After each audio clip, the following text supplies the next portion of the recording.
自佛陀开始传法以来，阿难尊者已经见证了佛法的广泛传播，但他知道随着时间的推移，众生的修行变得愈加艰难。末法时代的众生心性散乱，业障深重，邪见充斥，如何能在这样的环境下修行，进而得到解脱呢？阿难疑惑，佛法是否还有其他途径，特别是在末法时期，使得那些福报浅薄、环境艰难的众生能够得度。从观音菩萨那里得知，面对末法时代的种种困境，虽然环境艰难，但并非没有希望。竟然有3类人，他们无需像其他修行者一样依赖拜佛诵经的形式修行，仍能得以解脱。这一答案令阿难大为震惊，他从未听闻过如此特殊的法门，他迫切想要知道这3种人究竟是如何得以解脱的。在那个宁静的黄昏时分，夕阳的余晖洒在池水之上，光影交错，柔和而清澈。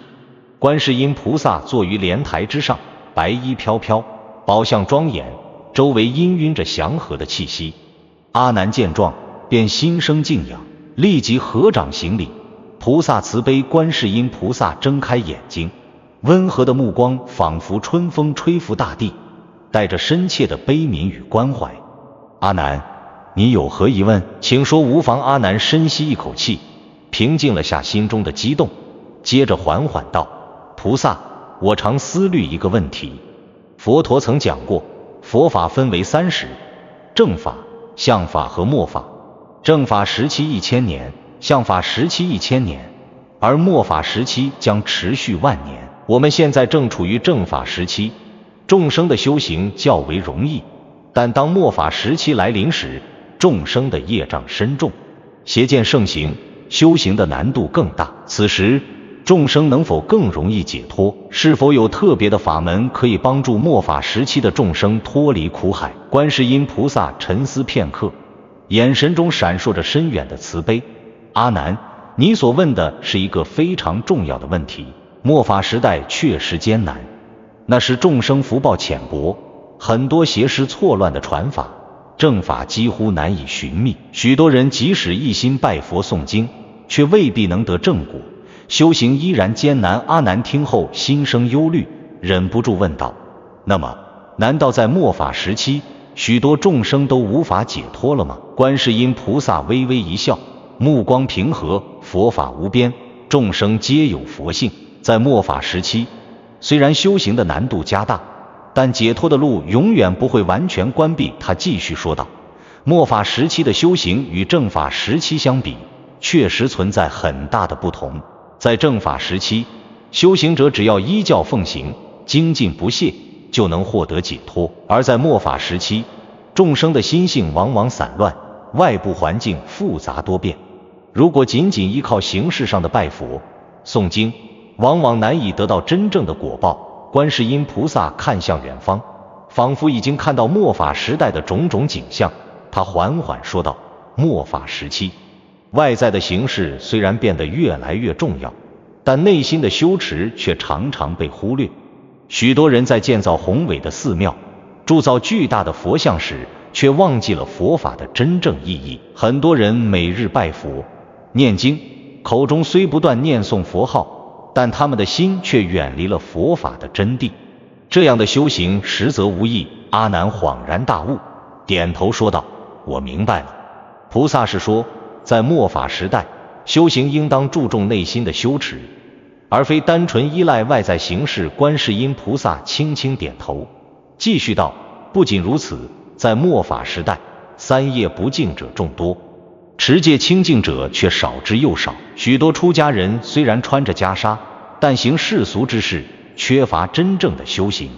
许多在家信徒口念佛号，心却充满了贪、嗔、痴等杂念。对于这样的人，仅仅依靠拜佛和诵经是无法获得真正的解脱的。阿难依然困惑，问道：那么末法时代的众生应该如何修行才能获得解脱呢？观世音菩萨深深地凝视着阿难，缓缓说道：其实，在末法时代，依然有3种特殊的众生，他们无需日日拜佛，时时诵经，却能够自然获得解脱。阿难听后十分惊讶，忍不住问道：佛陀不是教导我们要精进修行，持戒念佛才能解脱吗？还请菩萨开示。观世音菩萨微笑着说道：佛法无定法，因缘各不同。对于这三种人，尽管他们不按照传统的修行方法，却因其特殊的因缘，依然能自然得到解脱。阿难心中充满了疑问，急切地问道：菩萨，请告诉我，这三种人到底是谁？他迫不及待地想要了解这些特殊的人，毕竟他们的解脱方式与传统的修行方式截然不同。观世音菩萨微微一笑，答应阿难晚课后在西园的菩提树下与他详谈。当晚，阿难与观世音菩萨在西园菩提树下相见。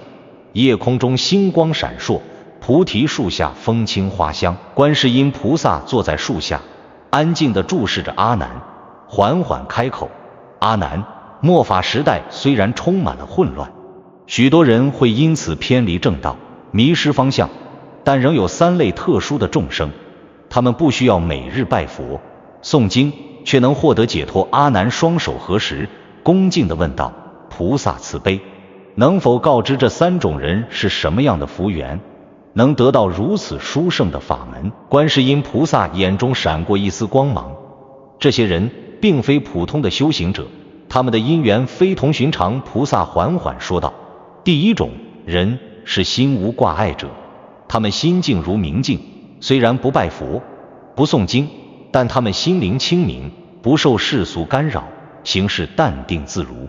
第二种人是至诚孝顺者，他们发自内心的孝敬父母，3年孝父不怠，奉养父母不倦，心中满怀感恩，孝顺乃一切善根之本。第三种人是悲心不舍者，他们常为他人苦难而心生慈悲，愿意帮助他人，却不求回报，不图名利。听完菩萨的解答，阿难心中明白，这三种人不仅仅是修行者的代表，他们每个人都代表着一种深入佛法的境界。尽管他们的修行形式各不相同，但他们的行为已经与佛法的核心精神深深契合。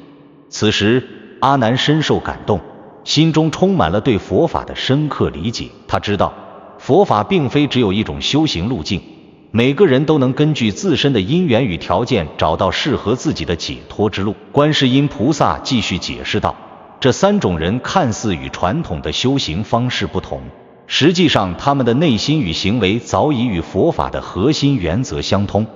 无论是心无挂碍者、至诚孝顺者，还是悲心不舍者，他们都以一种无形的方式在行走着自己的佛道。这种佛道并不依赖外在的形式，而是根植于内心深处，体现在他们的日常行为中，展现出他们对生命、对他人、对世界的深切关怀。观世音菩萨的眼中闪过一丝温柔的光芒，接着他解释道：第一种人，心无挂碍者，虽然他们的修行方式不拘泥于传统，但他们的心境却已经超越了常人所能理解的境界。他们如明镜一般，心中没有一丝尘埃，无论世间的风吹雨打、利害得失，他们都能够如清风拂过湖面，波澜不惊，心如止水。他们的修行并不显山露水，也许外人看不到他们的修行，但他们的心性早已通达佛法的精髓。即便他们没有拜佛，没有诵经，但他们的心灵已经融入了佛法的真实内涵，体悟到了佛法的本质。阿难默默地点了点头，虽然他还不完全理解，但他感受到这些人无形的伟大与非凡。观世音菩萨继续说道：这类人的心境通常是在前世或今生经历了极其深刻的修行，他们在过去的修行中曾许下过愿望，愿我来世虽忘佛名，然心无所住，自在解脱。这种愿力贯穿了3世，深深地影响着他们的行为和心境。即使今生他们不知道佛法的名字，内心却已具备了通达佛道的能力。阿难听后不禁感叹，菩萨所说的这一类人，岂不是世间的稀世之宝吗？观世音菩萨微微一笑，温和地回应道：正因为他们的稀有，末法时期遇到这样的人就如同沙中的金，难得而珍贵。这是因为心无挂碍的人，不会为外界的任何障碍所困扰。他们的心灵已经超越了生死轮回的束缚，是超凡脱俗的存在。接着，观世音菩萨谈到了第二种人，至诚孝顺者。他深深地凝视着阿难，缓缓说道：孝顺不仅仅是对父母的尊敬，更是一种发自内心的行为，它是天地正气的体现，是一切善根的源泉。在末法时期，众生的贪嗔痴愈发严重，而至诚孝顺之人内心的善良与纯净，使他们的行为自然和佛法相应。即使他们不懂佛法，但他们孝顺父母，尊重长辈，心中始终怀着感恩之情。这种行为本身就种下了菩提种子，积累了无量的福报。阿难听后十分惊讶，低声说道：原来孝顺不只是一种道德行为，它也是通向解脱的重要因素。他默默地感慨，想到在世间，许多人因孝顺父母而得到了无数的祝福，而这些祝福背后竟然隐含着解脱的因缘。观世音菩萨继续道：至诚孝顺者，并非只是口头上的孝敬，而是发自内心的真诚。他们为父母披孝服不怠，奉养父母不倦，言语温和，心怀感恩，常常在无言之中传递着爱的力量。这样的行为虽然表面上看似平凡，但却在无形中与佛法的本质相通，积累了极大的福德。即便这些人在末法时代生于浑浊的环境中，他们依然能保持内心的纯净与光明，最终能够解脱。阿难点了点头，深感孝顺之道的深远与伟大。观世音菩萨接着说：若一人能在乱世之中依然保持孝心，那么他的心必定没有邪念，没有杂念，这样的人的一生注定不会走入邪道。临终时，天龙护持必定会引导他进入善道。此时，微风轻轻吹过，菩提树下的花香扑鼻而来，阿难似乎看到无数的孝子孝孙在末法的混沌中绽放出光明。他心中感慨万千，感受到了观世音菩萨所说的这份温暖与力量。最后，观世音菩萨提到了第三种人，悲心不舍者。他的语气变得更加柔和，带着无限的慈悲。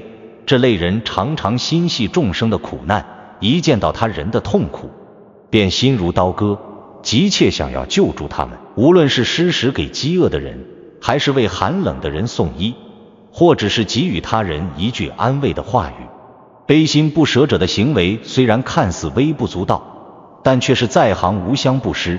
布施的心愿与佛法的精神是完全一致的。阿难顿时明白，悲心不舍者的修行与慈悲密不可分。他们的行动虽然简单，却是佛法中最上乘的法门。观世音菩萨进一步解释道：这些人不求名利，不图报答，他们所做的一切都是发自内心的慈悲。佛法的精髓就在于大悲，悲心者便是佛的种子。无论是一次真诚的帮助，还是一句简单的慰藉，都是对众生的无私救助。这种慈悲心便能通三界，最终得以解脱。阿难听后久久不能言语，心中如同有一股力量在震荡。他意识到，真正的修行并非只是外在的形式和仪式，而是内心的真诚与慈悲。这三种人虽没有按照传统的修行方式走，却在日常生活中诠释了佛法的精神，成为了末法时代中的光明之源。观世音菩萨微笑着看着阿难，柔声说道：末法时代，众生往往因偏执于外在的修行形式而迷失方向，忘记了佛法的本质。若能学习这三种人之一，即便不诵一字佛经，不拜一尊佛像，也能够自然解脱。阿难深深地被触动，他恭敬地跪下，泪水湿透了衣襟。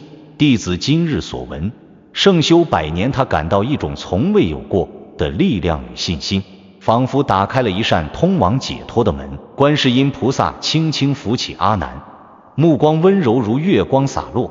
你可以将此法门传出去，亦可以不传，该得者自然会得，不该的者即便耳闻也难以信服。随着晚课钟声的响起，阿难缓缓起身，回望莲池，池中的清波微动，仿佛一切都在轻轻地诉说着无声的法语。尽管一切依然如常，然而那3种人的形象已经深深烙印在阿难的心中，永不磨灭。他明白，无论何时何地，只要内心持守佛法的真意，解脱的道路便始终敞开。如果你喜欢佛学内容，记得点击关注和订阅，不错过每一次深刻的分享和启发。让我们一起探索佛法的智慧。